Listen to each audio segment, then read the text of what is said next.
I'm Gary Hall with the Race Club, and it's great to have an old friend, one of the greatest coaches in America, in the world, a guy who's done an incredibly good job with Fort Lauderdale Aquatics, Duffy Dillon. Duffy, nice to have you with us. Appreciate being here. It's great to have you. Duffy, we were just talking earlier about what you are doing with the sport of swimming in South Florida, which is great, and there are a lot of coaches out there who would like to know more about how you're expanding, what your vision is, how you're doing the growth that and how you're attracting swimmers into the sport. We're trying to be impactful. I mean, swimming is, number one, it's a life-saving skill. We know that and learn to swim, but I made great friends in the early 2000s with the guy who's doing our announcing in the background, a guy by the name of Gaines Wright, who's our diversity director. And what I learned through him, particularly in the black community, but really for all of us, is that swimming saves your life, your whole life. In the black community, with our diversity effort, it's keeping kids off the street. And we don't maybe worry about that in the middle class neighborhood, but in a sense it does, because if kids aren't doing something for 3 hours after school, they will find something else to do that maybe isn't that positive. So we teach them how to swim and save their lives as little kids. And then we do that the rest of their lives. We're big into master swimming, and so we're just trying to make, there's so much water down here everywhere you go, and we want people to be safe in the water, and we want them to enjoy it. So we do learn to swim, we do our swim team, we have our masters team, very big in our summer camp, and then we're also starting a water polo team. So if it touches water, and we have a budding triathlon team. So we're just trying to make ourselves available to as many different people that want to enjoy the water, either for a safety concern or to be competitive or for fitness, and try to make a difference. And then there's so many great programs out there, and I mentioned the one earlier, Swim Atlanta. Chris Davis has been a mentor of mine for a long time, still is available on a phone call's notice, and in my mind he sets the standard, and we're trying to do what we can to possibly duplicate that in South Florida. Duffy, you have 5 locations, right? Yep. 590 swimmers. Yep. And one of the things that I think a lot of great coaches have struggled with is, can I have a big program and still coach elite swimmers? And yet you seem to be able to do both. How do you do that?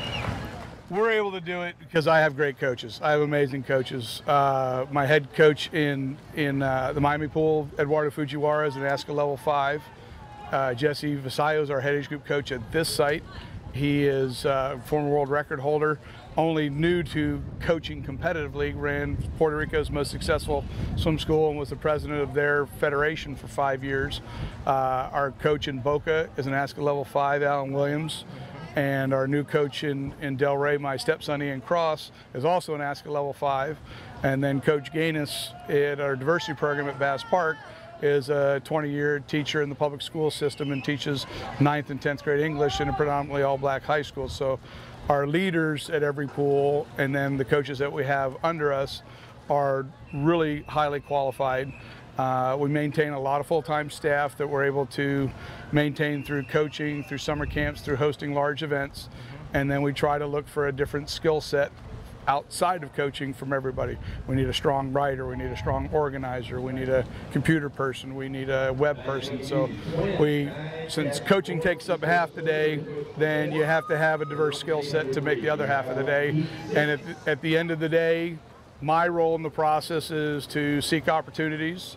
I do our accounting and pay our bills, and I'm left to coach our top kids at this site. And then we try to keep up all the lines of communication from all the different areas. Last question. London's around the corner, and you've got a lot of talent here. We know that. Give us a few of the names of people that you think we can expect to see at the trials, maybe have a shot at making the team for London. Probably our top prospect right now out of our program is Lauren Driscoll. She won a couple of events at the Junior Nationals, ended up 5th last year in the country in the 800 freestyle, and won a couple gold medals at the Junior Pan Pacs. Damaris Ariondo is going to go off and be a freshman this year at Princeton, but she was a silver medalist in the open water, 10K at Junior Pan Pacs. We have an up-and-coming young man by the name of Ryan Rosenbaum, who at 16 made the Nationals in the 400 IM. He'll be a trials participant. Maybe at 17 is a little young to make the team, but should be a big player there, and he's got a good group of boys around him. And then us being an international destination, we're currently have had inquiries of 8 to 10 people from different places that want to make this their home for the next year and a half to try to get there.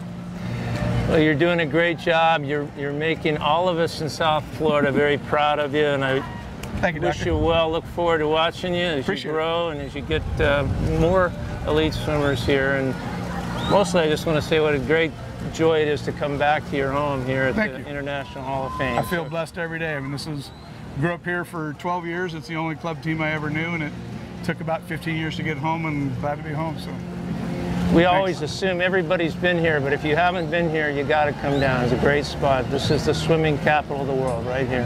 Thank you. Appreciate it. Stuff. Thanks, guys.